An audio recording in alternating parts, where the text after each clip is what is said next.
You're 0-3, you're coming home. Again, can I back it up with a lot of math and numbers? I really can't, but I do feel emotionally this is a real good spot for them.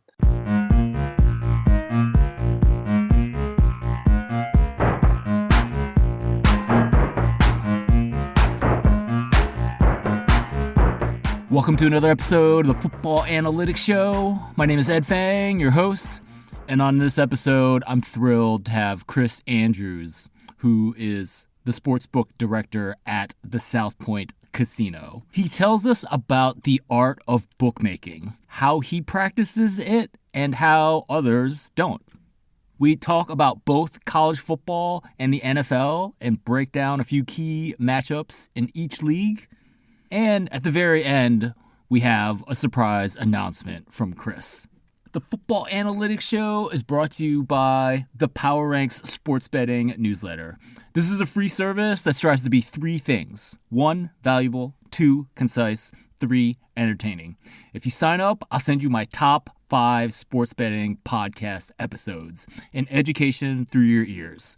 To check it out, go to thepowerrank.com. That is my site for better sports betting through data and analytics. Once again, that's thepowerrank.com. The Football Analytics Show is also supported by listeners like you. These kind, generous people support the podcast through Patreon. And if you're listening in the last week of September 2022, there's a new patron-only episode available. To learn more, go to patreon.com/footballanalytics. Once again, that's patreon.com/footballanalytics.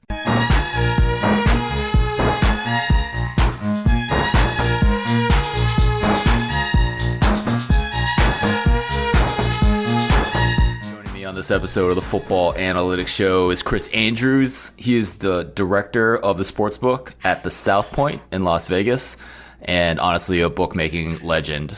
Chris, welcome to the show. Thanks for having me, Ed. Chris, you've been on the show before, and you've talked about this, but can you just remind us of your general approach to bookmaking and how it involves both sharp action and analytics? Well, since we're in football season, let's go there. Before I put out my numbers, I create my own numbers. I have a methodology I use for creating my own power ratings. And actually, I made a joke yesterday on I was on with Gil, and I said I use some math, but Ed Fang would probably make fun of me saying it's not really a math model. No. It's a grading model that I use, and I use it as a guide. I use my grading as a guide, and then of course you have to. Yeah, what you see, and then there's, football, of course, there's always injuries, and you have to keep up with that. There's other conditions as far as that goes. Anyway, I create my own line using my power ratings, and then when I put out the number, I usually shade it one way or another, and I'm not trying to pick a winner. I'm trying to pick which way the number's going to go, because if the number does go, it's 90-some% of the time influenced by the wise guys being on one side or the other. And I prefer to be on the wise guy's side if I can. Now, as a bookmaker, you can't always do that. But I do feel that if I could create enough of a leverage there where I am in with the wise guy's side enough of the time, or at least maybe stop them a little bit from forcing me to root against them, then I think that'll enhance my ability to make a little bit more money over the course of time. So when I do see the wise guys bet me, obviously I move the number, but I move it even more if it's in conjunction with what I had originally made the number. And, listen, I see numbers, these Sunday night numbers that come out, especially in college. I mean, they can be way off. They can move a ton. So there's a lot of ambiguity, I would say, in the line. And you just try to get it as close as you can to what you feel is the right number. And you need the wise guys to kind of tell you, which side is, the quote unquote right side. And, a lot of, who to respect and who not to respect. And you have to let that influence your number and hopefully go in with their sides as often as possible. Absolutely. So, I mean, first, you've already talked about how you want to be on the side of the wise guys or the sharp betters. It's kind of rare in which you want this old fashioned notion of equal money on both sides and you're just making money on the vig, right? Yeah, that guys that don't really understand the business, that's what they tell you. And those of us that are in the trenches know, first of all, it's impossible. You're not going to get that. And secondly, it's just that's not the way to enhance your bottom line. If you could go in with more money on the one side that you feel is the right side, in the abundance of cases, that's the way to enhance your profits and your bottom line. Yeah, absolutely. In college football, we're seeing. I think Circa is still opening up first on Sundays. When are you posting both college football sides and totals? Well, I know some of the guys at the Circa, and they really do a good job. So kudos to them. I do mine Monday morning, because I do rely on my own line, and those guys I know. And again, I don't mean to speak for them, and I apologize if I'm saying something wrong, but I think they have like a group of guys, and Matt Metcalf, a guy I know and likes, good kid, and real smart guy. Uh, he puts a line together after that. I don't really do that. I put mine out usually Monday morning, and I do Gil Show. I don't get done with Gil Show till 9. So as soon as I can after doing Gil Show, I put it out there. And like I said, I don't try to put out a vanilla line. I try to have some influence. Uh, mine, I let my numbers influence what I put out there. So I get a ton of action on Mondays, just shading games one way or another. And Ed, it's like anything else in life. Sometimes you're right, sometimes you're wrong. But I put my stuff out on Monday mornings. How much is? I presume that you try to come up with your own number without looking at what other people have, but then do you take a look at what others post before you post your number? Sure. Let's say you made a game 7. Okay, just throwing some number out there. You made a game 7, and it comes out maybe 4. I think to tell you, in college football, those kind of disparities are fairly often.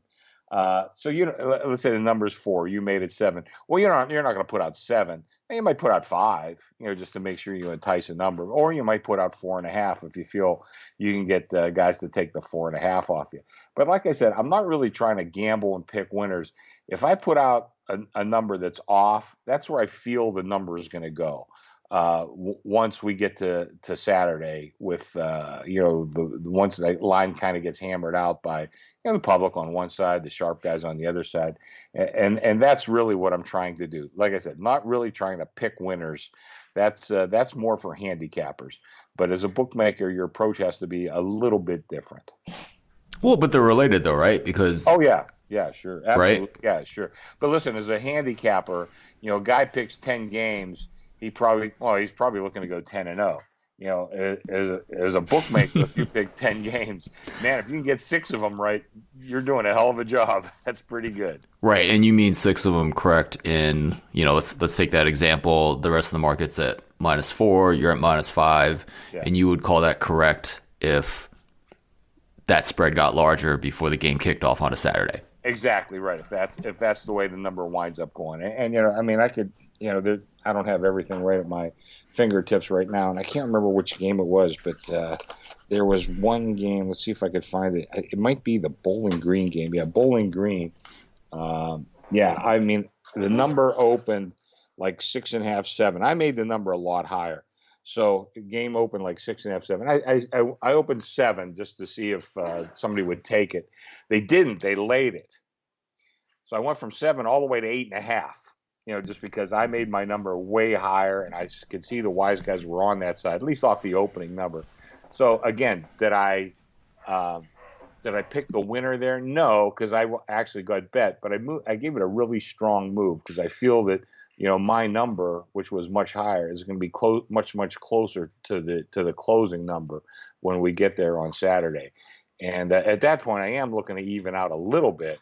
But hopefully I can even get more money on the dog by the time they kick off. So that's an example there. Sometimes you just not so much picking the winner, but you pick the way the number is going to go. And once it kind of went that way, and we did take a bet, we took a limit bet, but I moved the hell out of it. And again, that's part of the strategy of trying to book the right way and enhance your profit as much as possible, rather than going from 7 to 7.5, then 8, then 8.5. Man, I gave it a hell of a move because I thought the wise guys are definitely on the right side of that game. Yeah, no, that's interesting. I mean, you've talked in the past about how an aggressive how an aggressive bookmaker is a good bookmaker in the sense, and I think that's just an example of that, right? Like, you're not going to move a half point. Right. Sometimes you have to have your convictions, and if you're not making your own numbers and doing your own work, and making power ratings and following as closely as possible, then you can't have that opinion. Then a guy like that, who's not doing his homework, would probably go from 7 to 7.5, and then go to 8, and then go to 8.5. So I saved ourselves maybe 3 bets in between there. And like I said, are you going to pick every winner? No, that's not. Bookmakers knows he's not going to do that. You're in a percentage game where you're 5-6%, something like that. That's a real good percentage. And like I said, a handicapper, I said he picks 10 games, he's looking to go 10-0. The bookmaker knows he's just not going to do that. Right. Yeah, this Bowling Green game is interesting, right? Because Bowling Green is not a program that's lit it on fire, and to make them even a 7-point favorite on the road seems like a lot, but it probably reflects just how bad Akron is at this point. Exactly. Yeah, exactly. So, Chris, you mentioned that you can't always be on the side of the wise guys or the sharp bettors. Is that because you just disagree, or maybe you can give us an example of when you're not? Well, I'll give you an example right there. The one that I just mentioned. Am I on the side of the wise guys? No, but I did save our company 3 bets. Whereas, like I said, if you're a bookmaker who's not doing his homework, you probably did go from 7 to 7.5 to 8 to 8.5. Whereas I made that big jump. And again, it's not always how much you won, but did you maximize your profitability? And sometimes that's just cutting your losses. I mean, a lot of us have been to business school, and what's one of the first things they teach in accounting? Every dollar you make in revenue doesn't necessarily go to the bottom line, but every dollar you cut from expenses does go to the bottom line. So this is, maybe not an expense in the way that you would think of a regular business, but it is in one way, because you did save some money that did go directly to the bottom line. If and when it happens, let's say Bowling Green wins by 10, you saved the company 3 limit bets, and whatever that is, you Right. saved that, and that does go to the bottom line, even though you don't show a net profit on that game. When it comes out in the wash at the end of the year, you did save that amount of money, and that does go directly to the bottom line. Absolutely. Chris, what's your perspective on some of these square books that are kind of flooding the U.S. market? I mean, there's just, there's a lot of experiences out there. I mean, I was just looking at something yesterday, and I understand I guess I kind of understand if someone's not putting in the work that you put in to try to really understand these teams and put out a good line. So, maybe you're a square book and you just copy either what you're doing or what Metcalf is doing over at Circa. But I think the thing that really surprises me is when you I guess I've seen some examples of, some books that are just sitting on a total in college football and not reacting to good information or what people are betting, right? I think that really kind of surprises me. So, I mean, what's your view on these square books that just are, honestly what most of us have available to us in states that allow this online? Yeah, well, I hope guys like you are taking advantage of this. Is all I can tell you. I really do, and I know a few guys that have really taken advantage of that, and I don't blame them one bit. I think that God bless them, because I think our methodology that we've done, mostly in Nevada, but I mean, most of us came from illegal places where it was illegal, but it was kind of done the same way we're doing it now. These places that are that are popular and spreading throughout the country, they're mostly marketing firms. I mean, they're not really bookmaking firms. I mean, and I've talked to a couple guys who either are with those companies or have been with those companies and left, and their idea of bookmaking is just completely foreign to the way guys like me, and I know I'm a dinosaur kind of, Ed. I'm 66 years old. I've been doing. I mean, not at all. Today, this is my sixth decade because I came to Las Vegas in the 70s. So just add it up. It's 6 decades. But we have a way of doing it where we try to keep our fundamentals kind of straight. Where these marketing firms, they're looking to gather customers, and they have a long range plan. I don't know if it's going to work or not. I mean, if it does, I'll probably be dead and gone by the time they say, "Oh yeah, look." I don't see that being that way, and I know guys. Well, I don't want to mention any names specifically. Yeah, we're not mentioning names or books right now. Yeah, we're just talking in generalities. I want to mention one. So they told the guy, don't really worry about wins and losses and all this other stuff, and he wound up leaving the company. But the guy that replaced him, that they told him, don't worry about the wins and losses. We're just gathering customers, blah blah blah. Just kind of what I said. And like after whatever it was, a year, a season, whatever, they noticed they lost a lot of money, and the kid got fired. The guy got fired. And and he said, well, I did exactly what you told me to do. Yeah, but we didn't realize we were going to lose this kind of money. And you know how it is in the corporate world. Somebody's head's got to roll. And they took this guy who followed their lead, did exactly what they told him to do. Right. But they lost a lot of money, and he was out of a job. So I think some of these guys, I don't know if they're ever going to have that come to Jesus moment or not. I haven't seen it yet from most of them. Let's put it that way. But I don't like the way they do business. Unfortunately, I work for Michael Gaughan, an old school guy. There's some things I disagree with Michael, believe me. But I in general, I like what we do and how we do it. And Michael does not want to change to go to this, quote unquote modern way of bookmaking. He likes the way we've done things all these years, and I'm glad to be working for a guy like that. Absolutely. And, the bottom line is you as a bookmaker have been profitable for your company over the long run, right? Michael doesn't always throw around the accolades, but he told me, Chris, I think we have the very best sports book in Las Vegas. Yeah. I keep saying, Michael, if you're happy, I'm happy. That's all I can tell you. So, I think, listen, we bring in a lot of customers, put some money to the bottom line. And, we take care of customers, and we are part of a casino. A lot of these places are sports books, and some of them are sports books that have a casino. We're a casino that has a sports book, and that's the way we approach things. Right. Again, I'm glad to be a part of that. Yeah, absolutely. You have a mobile app, but it only works in Nevada? That's correct, yeah. And again, that's one of those things where we take decent limits on the app. I mean, we take, 2 dimes college football, 5 dimes NFL. But Michael wants big bets coming in at the counter. That's what, and, I've worked for Michael. This is my 7th year working for him. He's never's a big word. He's never once, said anything about me taking a big bet at the counter.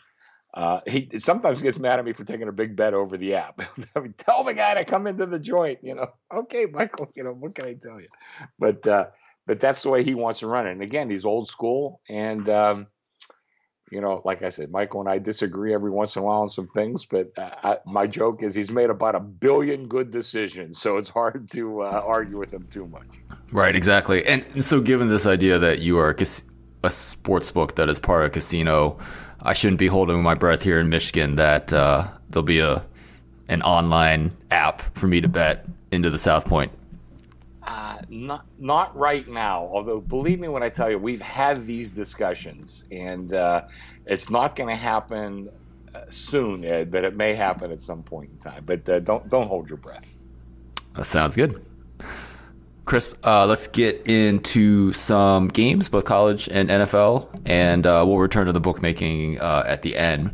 But first in college, Clemson has been a tough team for me to figure out. A lot of the metrics like them this preseason.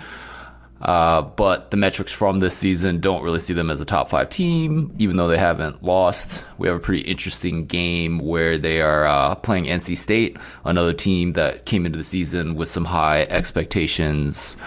What are you seeing in these two teams, and what are you seeing in the market? Well, right now, I it's Clemson. And again, like I alluded to earlier, I have a grading system that I use, and I try to keep it as mathematical as possible. When I look back at Clemson, their first game of the year is the only game where they exceeded my preseason estimates of them. Now, that game was against Georgia Tech. So now you look back and say, okay, maybe my perception of Georgia Tech wasn't so great. Right. I would say that's probably true. But since then, they've had 3 other games, and even though they've won, and they beat Furman, Louisiana Tech, and even Wake Forest this last weekend, but they've never achieved what I had for them as their preseason grade. So they're not quite as good as I thought they would be. Now, conversely, NC State, I was real high on them as well, Ed, and I can almost say the same thing about them. And a little more of that has been seeing them getting pushed around physically. First game of the year against East Carolina, I thought, that's a team they should have, as far as athletically, should have been much superior to, but they were not. Now they are a good team, and I think they're going to be good. But right now, the number I see is 6.5. I made the number 6.5, so I don't have a tremendous beef with the number. I think the number's good.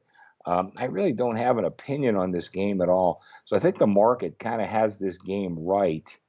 But for me, I'd say both teams are maybe not quite as good as I thought they would be preseason. Yeah, I would absolutely agree with that. My numbers absolutely hate North Carolina State's offense. Yeah. But the unit I want to ask you about, Clemson came into the season with all these questions about the offense, and let's postpone that discussion maybe for another week because they were actually pretty good against Wake Forest last week. But Clemson's defense, a unit that is probably going to send multiple guys to the NFL after the season, by my metrics, don't look particularly great. And how can you explain that? Well, maybe because the defensive coordinator went to take the head coaching job at Oklahoma. I don't know if you had a chance to evaluate that side of the ball, or what are you thinking about Clemson's defense? Yeah, Ed, I think you hit on a great point. That's one of the really hard things right now that's going. I wouldn't say right now. It's really been going on for probably the last 40, 50 years. These coaches change positions quite a bit. I always feel sorry for their families. Do they buy a house in these cities if they're not? But Venables had tremendous success at Clemson as their defensive coordinator for a long time. But he's just one example, and that's something that I try to follow as closely as possible. But, Ed, in all honesty, it's really hard to get the information as to which guy's a good coach, which guy isn't. Guy gets promoted. He's being, the linebacker coach at, such and such university. Now he's the defensive coordinator. Well, I don't know if he's going to be successful or not. And, you have moving parts like this. And 132 teams or whatever we're booking right now. I mean, it's really hard to get a grasp on these coaching staffs. And, that I think is one of the biggest challenges right now in the way I look at things. And I would say that, and then the transfer portal, right now, I think you have to be extremely flexible early in the season to what you see. And I put out a tweet yesterday, just kind of for the hell of it, teams that I overrated by more than 10 points and teams that I underrated by more than 10 points. So a couple guys said, boy, you're really quick to make these judgments. You're right. Yeah, I am. But I feel that's kind of the right thing to do right now because of the volatility in the staff and in the athletes themselves. You have to be able to adjust quickly. Some of those adjustments are going to be wrong. I'll tell you that right now. But I try to do my best as far as evaluating that and going from there. But it's difficult. There's no question about it. But it's difficult for all of us on both sides of the counter. Absolutely. I feel like I think I told you about this before, but over the last couple seasons, it started during the 2020 season where I actually couldn't run my normal algorithms because of the craziness of the COVID season and conferences only playing each other.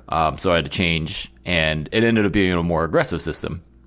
So it would, I have Clemson. I think I started Clemson at like 5th or 6th or something in the nation. They're down to 13th already.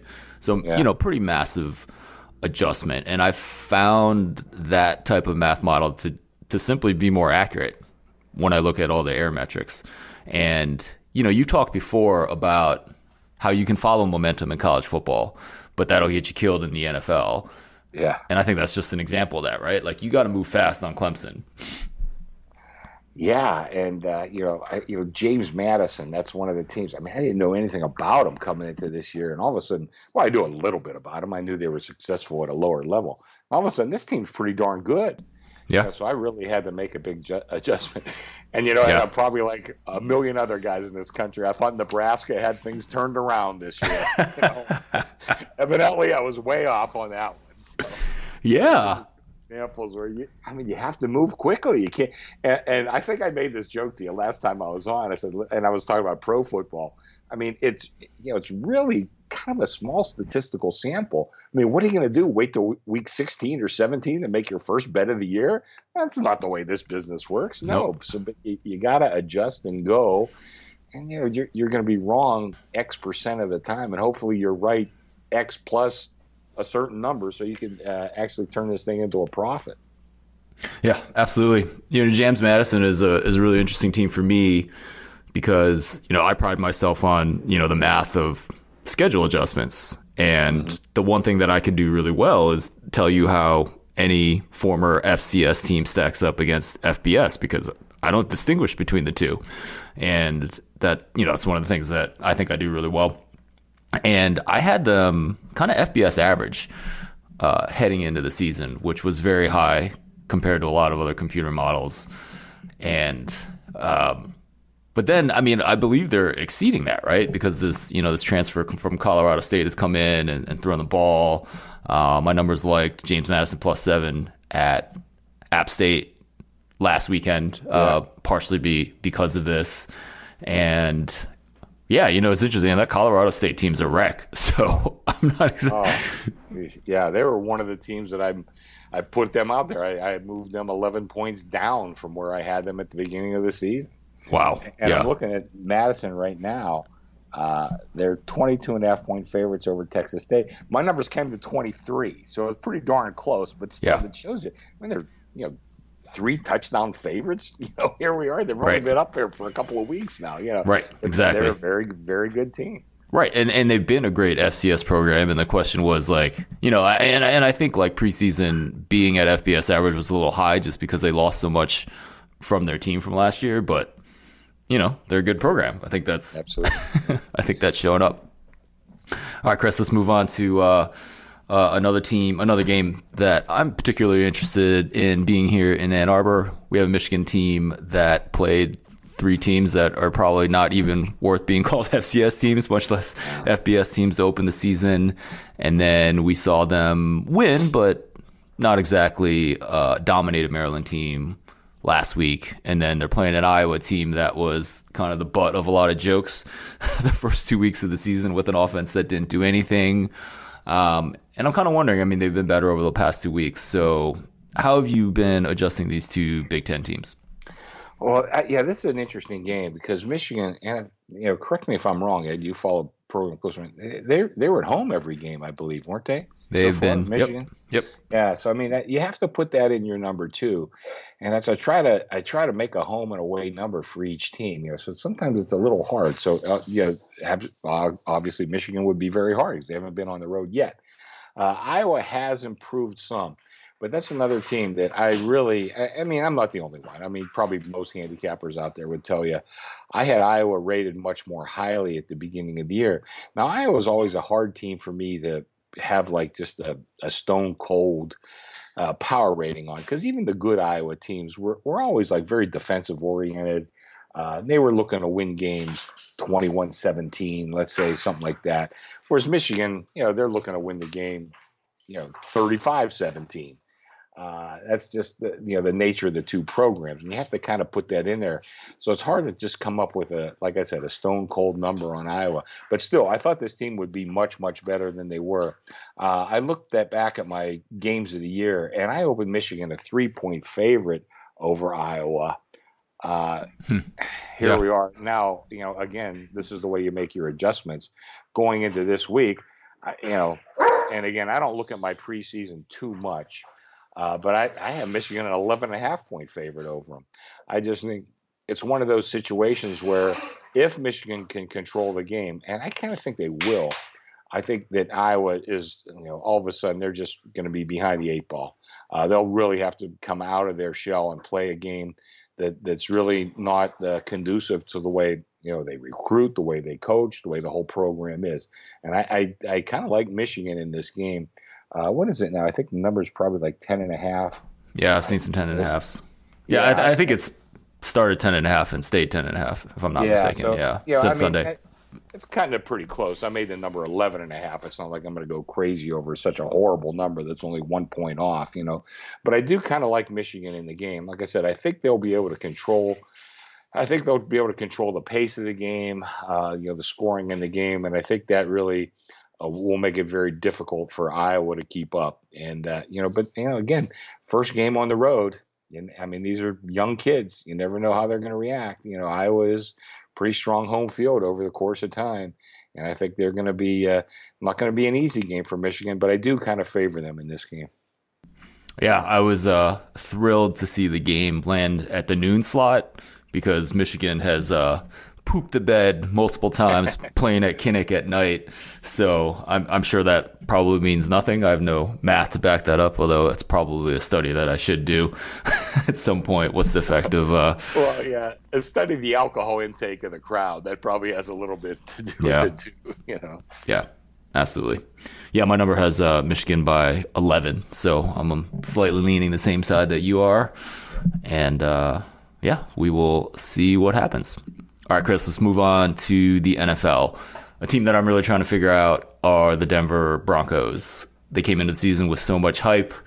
I like them. I didn't really think they should have been the dog at home last week against San Francisco. I won my bet without ever feeling good about it and felt even worse about it when I looked at the numbers this morning. Their passing success rate was literally miserable.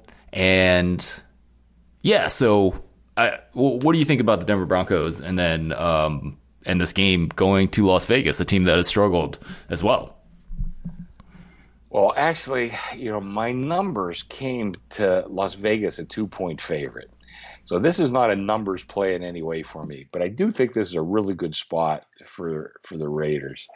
You're 0-3, you're coming home. Again, can I back it up with a lot of math and numbers? I really can't. But I do feel emotionally this is a real good spot for them. Denver, on the other hand, I said it coming in. I like so many things about this Denver team. Loved their defense, probably like everybody did.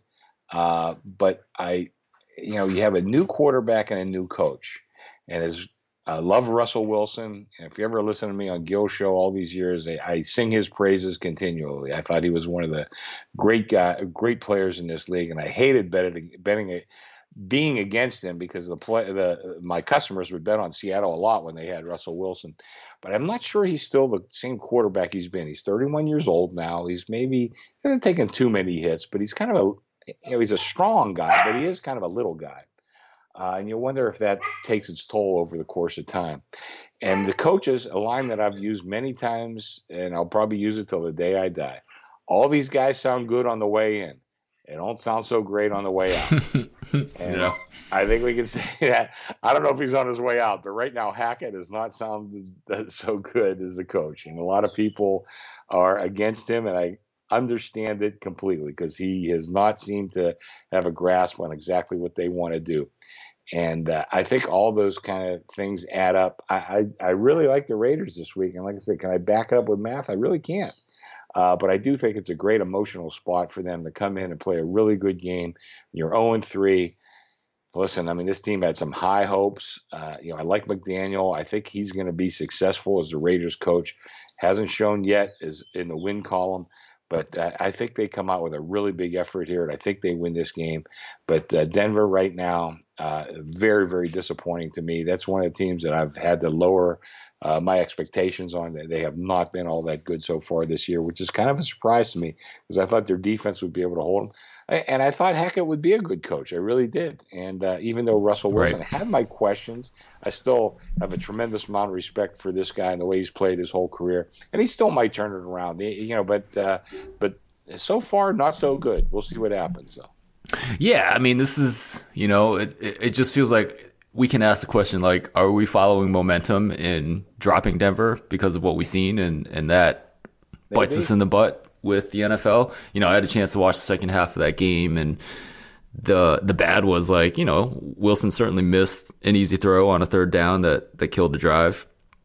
But in general, I thought a lot of his throws were good and, came within an inch of hitting a deep one to Judy. So, but then I looked at some of the numbers and I was like, oh, that's kind of bad. So, math wise, like, I have Denver favored in this game. And my numbers really don't like Las Vegas's pass defense. So, yeah, but no, I would agree with you. Like the spot, they're probably going to be more motivated at 0-3 to get it done at home.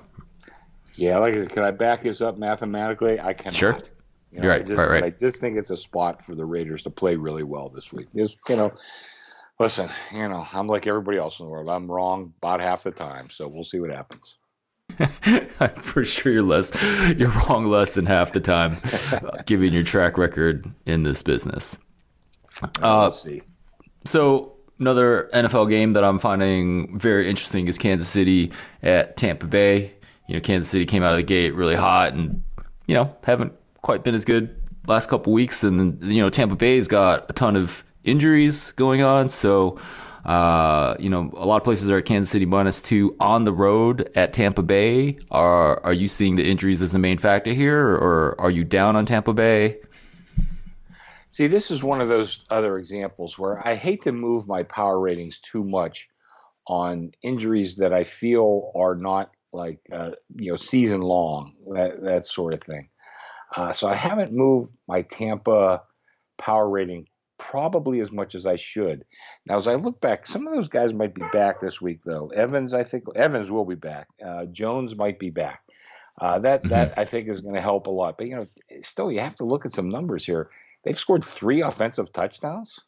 Number 3 games into the season. Right. And I know, it's Tom Brady, and, we always think that, okay, it's Brady. He'll be fine at the end of the year. Well, one of these days he's not going to be. Is this it?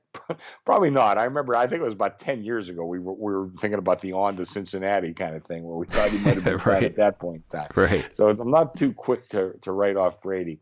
But my numbers did come to Kansas City a 2-point favorite in this game. And again, the injuries had a huge part of this. But, Ed, another thing, and I'm not sure I could speak, certainly not number-wise, but you have to wonder. I mean, Tampa is being displaced this week. They're practicing in another Florida location. But still, a lot of these guys, they have their families and everything back in Tampa.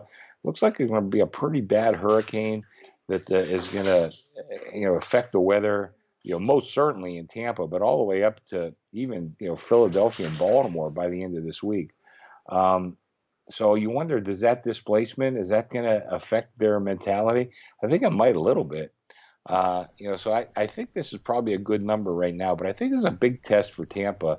Like I said, three games into the season, they've scored 3 offensive touchdowns. They have some of their guys coming back this week, but they really have to start playing a lot better, or else we're going to really have some serious questions about Tom Brady. And, he had that mysterious 11 days off in the middle of camp. Yeah. Well, that was drama, right? Yeah. I mean, I said this on a couple shows too. I remember, I grew up a Steeler fan, and I want to say it was 1976. Steelers came off 2 consecutive Super Bowl wins and did not have a good season in 1976. I think they started off like 1-3 or 1-4. Then by the end, they made the playoffs. They snuck in, then got beat in the first round. But I remember after the season, it came out that Terry Bradshaw was getting a divorce from his wife. And you could see Bradshaw wasn't right the whole year. And I know it's one player. The Steelers have, I don't know how many Hall of Famers, but still, your quarterback is kind of the linchpin of everything else that's going on.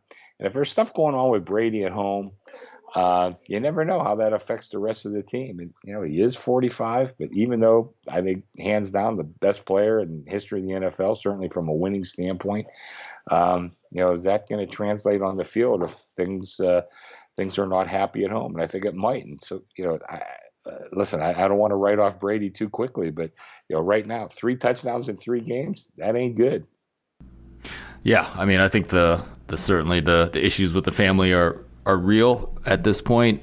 When you watch him on the field this year, do you see a decline in, accuracy, velocity, or any of that? I don't see that, but I made this joke to Gil on this show. I mean, I think Kyler Murray has the best highlight reel of anybody in the NFL. I'm not a Kyler Murray fan. I says, you know what the highlight reel for Tom Brady is? Him lifting the Lombardi Trophy, because he just goes out and he executes the offense. That's what he does. Yeah. And do I see anything physically that I would say he's not doing? I'm not a good enough scout to say that.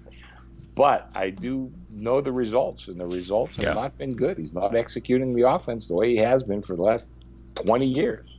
Yeah, no, I think that's a great point about, kind of the lack of Brady highlights, right? Like when I've kind of dug into the numbers, it's remarkable how his interception rate and his sack rate have just plummeted to NFL bests, from his early career in New England to now, right? Yeah. So he doesn't throw it to the other team.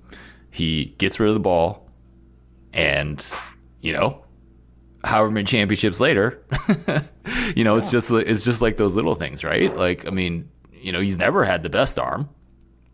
Oh, no, gosh, no. But he's been pretty damn accurate, I'd say, over the years.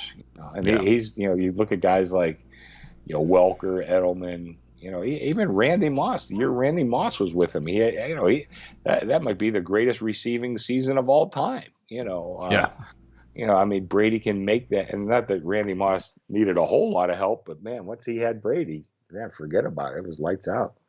Yeah, that was an unbelievable year, right? They only lost in the Super Bowl to the New York Giants and the supposedly Hall of Fame quarterback of Eli Manning. No, don't worry, Ed. I can't knock Eli. Thank God for Eli Manning. I keep saying there, Brady would have 9 Super Bowls.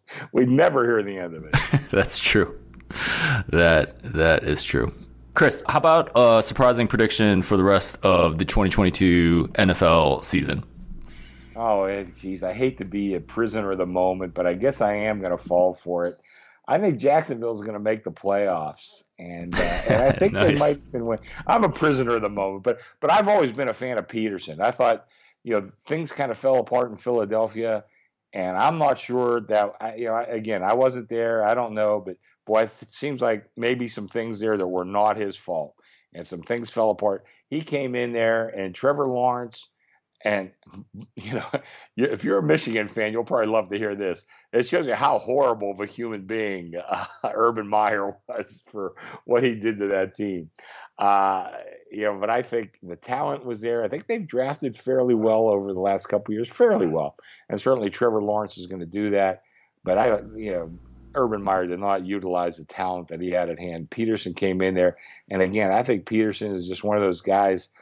Is he the most brilliant guy that's ever lived? Probably not, but he knows how to get his team to perform and play well. This team's playing well, and I think this team has kind of found their way, and it's not a very tough division. You got Houston in there. I mean, the Colts, I don't know if they're going to turn it around or not. And, a lot of people think they will all of a sudden. Tennessee certainly has their flaws, but I think that Jacksonville right now in kind of a soft division, I think they got a really good chance to make the playoffs, and I think they're going to make it. I lowered my numbers on them to win the AFC and win the Super Bowl. I think they're pretty good. I don't think they're Super Bowl serious contenders, but I do think that they could. I think they'll get in the playoffs. I really do, and I think they might even win a playoff game. Yeah, that's certainly remarkable, given the track record of that franchise. And I think a lot of people, some of the people I talked to preseason were making that argument. It's like, Jacksonville. And, so far through 3 games, it looks like they've lived up to that. And we'll see where it where it goes. So you have them potentially winning a playoff game. Yeah, I think they have a chance. And like I said, I love Peterson. I think he's done a hell of a job. Excuse me. All right, Chris, you are also an author. You have written a book called Then One Day, which we talked about on the show. Talks about your time as a bookmaker and just has some amazing stories about your time. You have a more recent book called Then 1 Year. Tell us about how that came about. Well, my publisher was very happy with the results of the first book, Then One Day, and he wanted me to do a follow-up. And I said, well, I kind of don't want to do the same thing, mostly because I used most of my good stories in that first book. So I wanted to have a different approach. I said, how does it sound we go like a year in the life of a bookmaker?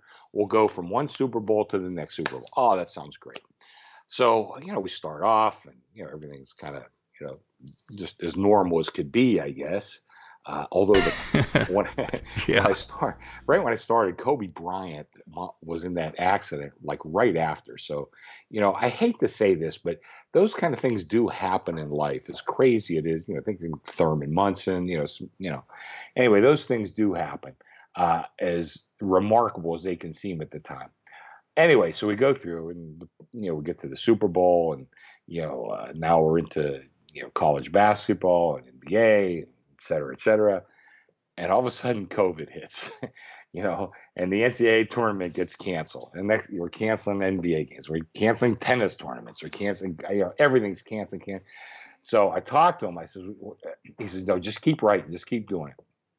So we get to June, and nothing's going on. I mean, but I'm writing every day. And I was up sometimes till dawn writing about what happened. And I mean, I had a ton of material. I sent it to Anthony and Dee Castleman is his editor. I sent it to him. I said, is this any good? Should we do this? And they said, yeah, it's great. I said, just keep writing, do what you're doing. At the end, we'll put it all together and figure it out.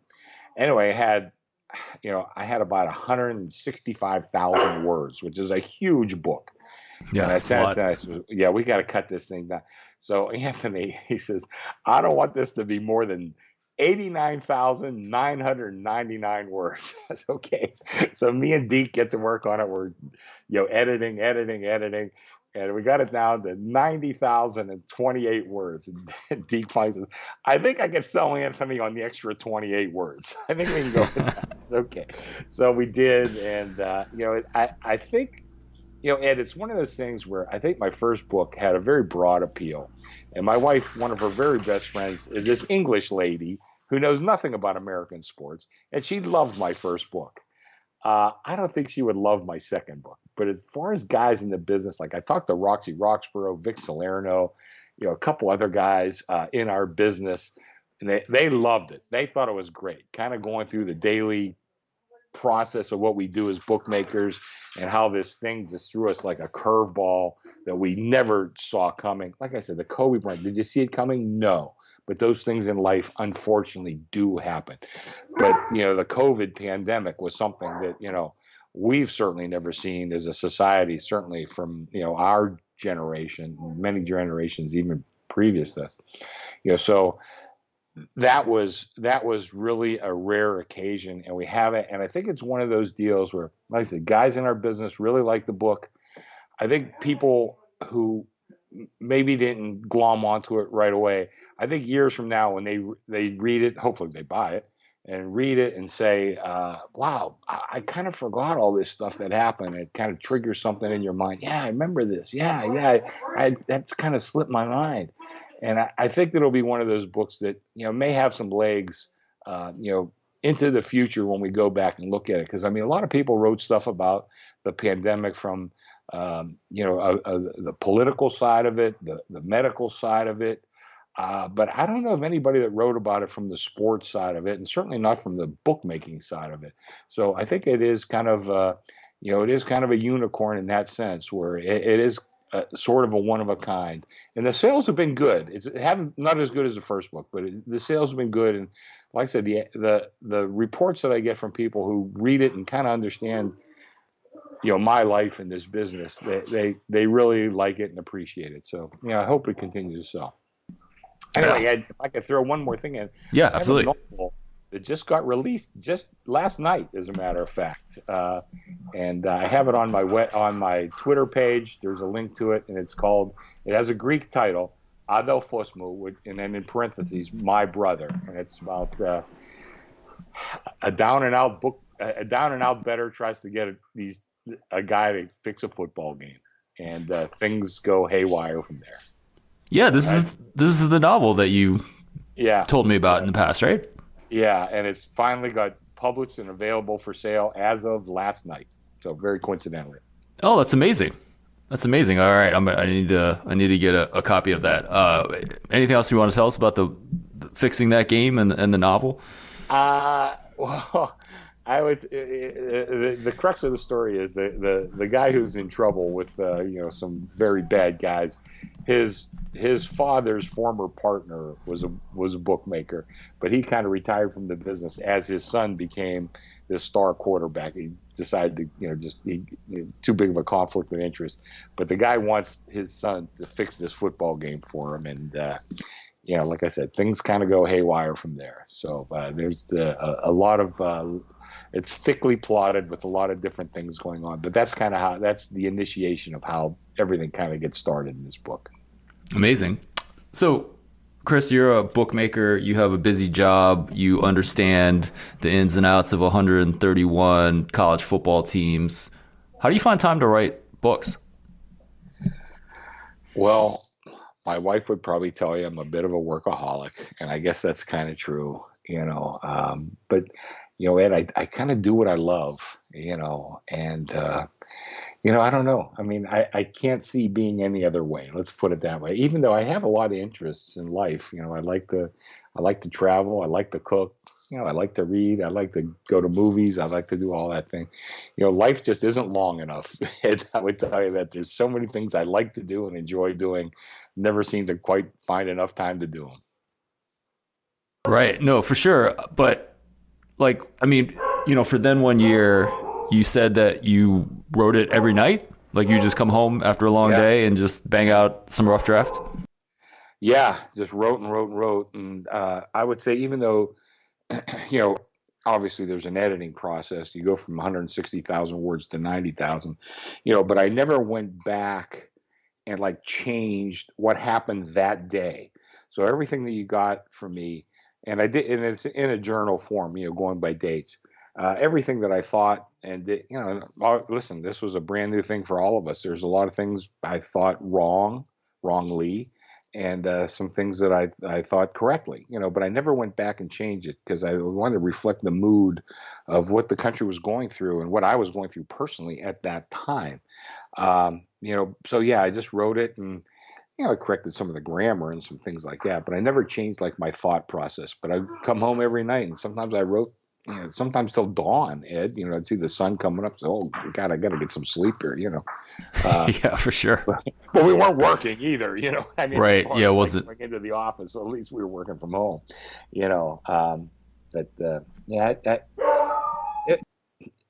I'd like to call it a labor of love, but it wasn't always a labor of love. I got to tell you, there was a lot of difficulty, for all of us that we're going through just a very traumatic time. And I tried to capture that, and, like I said, probably people have stories much, much worse than what I was going through. But nonetheless, I think people can relate to that as far as how life was during that very, very different time. Right. And you do a good job mentioning aspects of humanity that people want to have action on something, right? So whether that was, when the pandemic hit and there were other sports books booking Russian ping pong. Right. Yeah. Michael Gaughan was going to murder me if I wanted to book it. So I didn't book the Russian ping pong.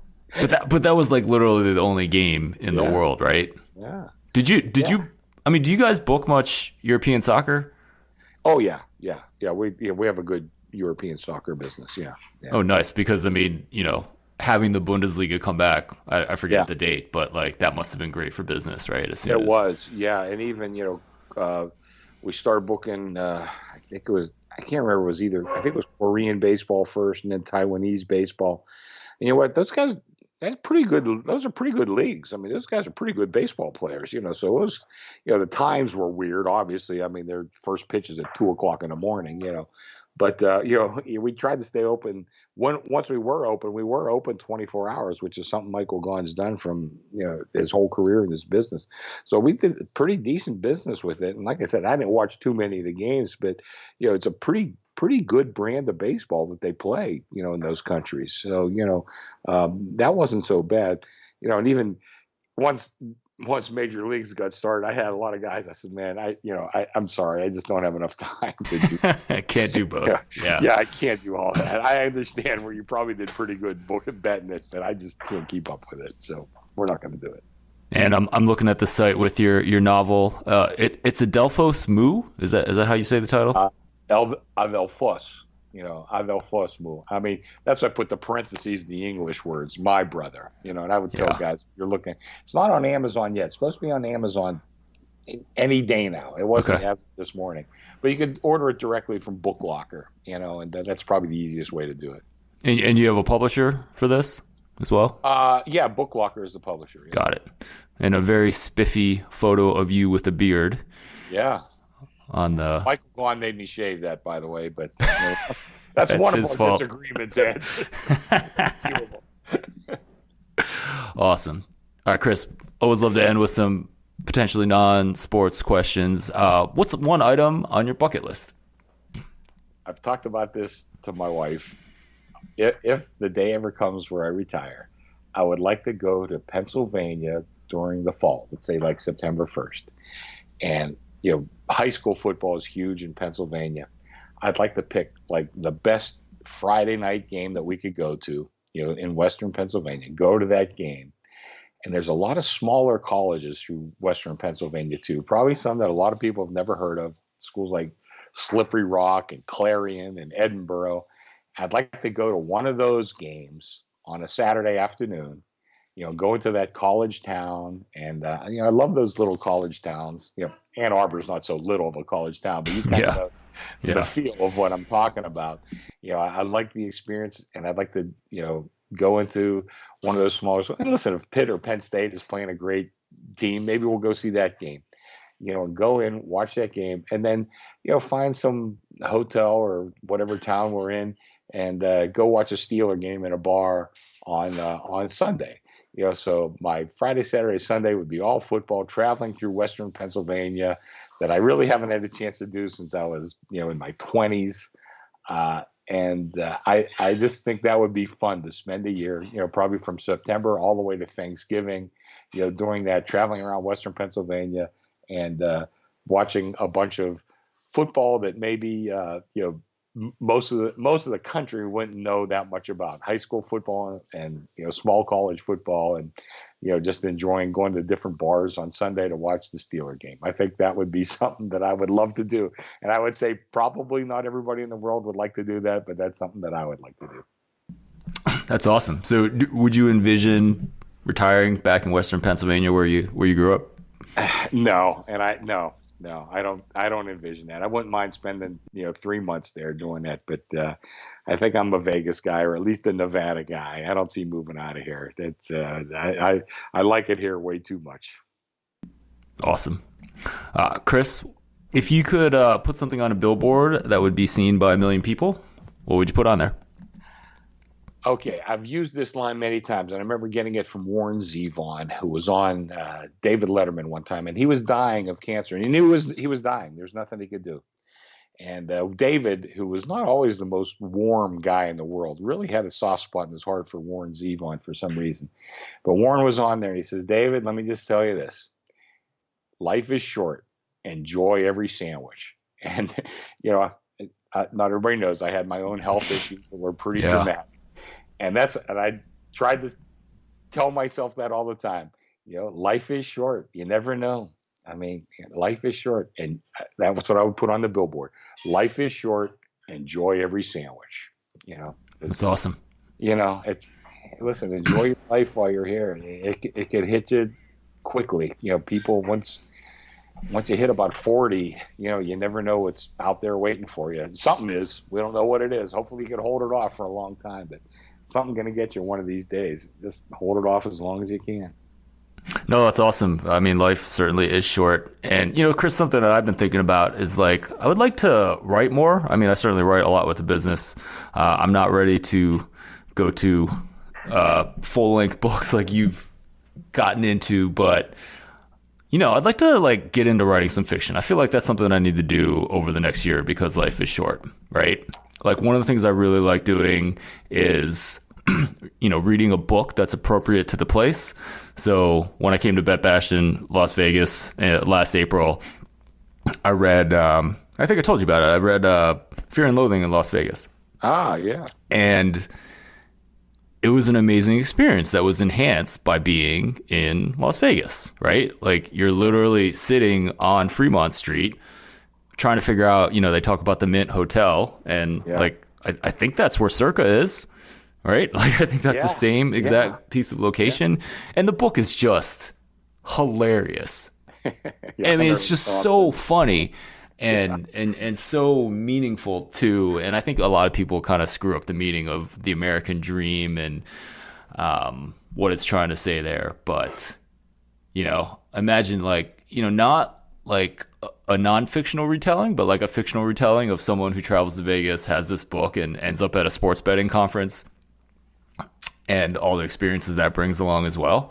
I think that could be fun, right? Like the idea of like kind of mixing two worlds, like the people who read a lot of books and then the sports bettors, like two things that I'm very passionate about, but maybe those two groups don't over mix as much. Well, it does for you, but it does for guys like me and you, Ed. And yeah. Just you can't please the whole world, Ed. But if you feel passionate about that, listen, what are you listening to me for? But I would tell you, if you feel passionate about that, I'd say go ahead and do it. I need to do it. You're a good writer. Hey, I appreciate that. I just feel like, I don't know. I want to kind of capture the experience of both being at a betting / sports analytics type thing and of taking the right book to the right trip, right? So I think our last podcast I talked about, I had a book about Crete from Nikos Kazantzakis, and I waited till I got to Crete to read the book, and it was more special doing it that way. And, I think the way you did it with Hunter S. Thompson, he is a character and a half. Oh my gosh, he's a character and a half. Yeah, like some of the nonfiction stuff about him. Like I think someone wrote a book about being his assistant for a couple months. Oh really? Yeah, I got to dig it up. I think I heard the TED Talk on NPR or whatnot. And then I have another book for whatever the next Bet Bash is. I presume it's going to happen sometime in 2023, but I have another Las Vegas book. It's the one that got turned into the movie with Nicolas Cage. Leaving Las Vegas. Leaving Las Vegas. Oh yeah, jeez, that's. Yeah, it's supposed to be some dark stuff. That's heavy. Ooh. Okay, yeah, but I mean, it's like if you have a lighter book for me for the next time I come in, but I feel like I already have the copy of that, so.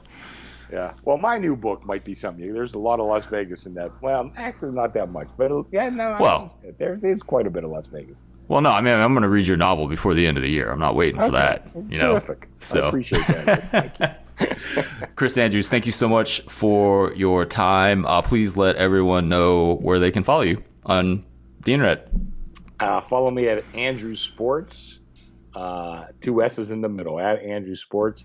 And I haven't posted anything on Facebook for I don't know how many years, but my wife encouraged me, well, you got to put your book on Facebook. So now I'm on Facebook too. And if you want to friend me, I'll probably say yes, I guess. So I don't even know how all that works. I never go on Facebook, but I did yesterday. So anyway, Find me best on Twitter is the easiest way to get me. Absolutely. And when people want their copy of any of your books signed, I believe they can find you at the South Point Sportsbook. Oh, a lot of the time, Ed. A lot more hours than I probably should be putting in. But yeah, I'm at behind the counter at the sportsbook. So just come and ask for me. And even if you just want to shake my hand or say hello, you don't have to have a book. We could just say hello to one another. No, but bring the book. The books are fantastic. Okay, I appreciate that. Thanks, Ed. Chris, thanks again. My pleasure.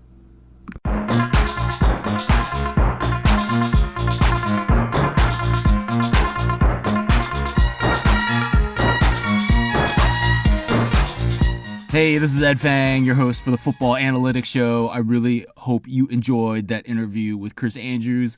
I always enjoy talking with him so much and getting his perspective from behind the counter. Please follow him on Twitter and definitely check out actually all three of his books, Then One Day, Then One Year, and the new one that he talked about, the novel about fixing a football game. This podcast is supported by listeners like you through Patreon. At the $5 per month level, you get my sincere thanks and also a patron-only episode every month. If you're listening to this in the last week of September of 2022, there will be a new patron-only episode available. I'm going to talk about college football and my calculations that take success rate and adjust for strength of schedule.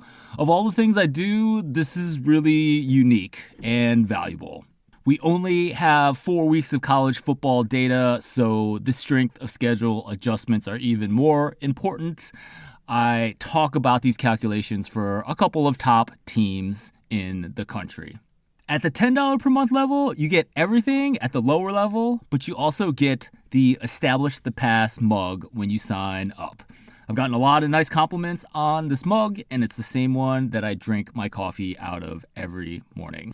There's also a third tier if you really want to engage with football analytics. To support the Football Analytics Show, go to patreon.com/footballanalytics. Patreon is Patreon. Football Analytics is all one word. Once again, that's patreon.com/footballanalytics. And again, there's going to be a new episode the last week of September on college football success rate adjusted for strength of schedule. This is an episode about getting insight into college football teams for the 2022 season. My name is Ed Fang. I'm honored to be the host of the Football Analytics Show. Thank you for listening, and I will talk to you again next week.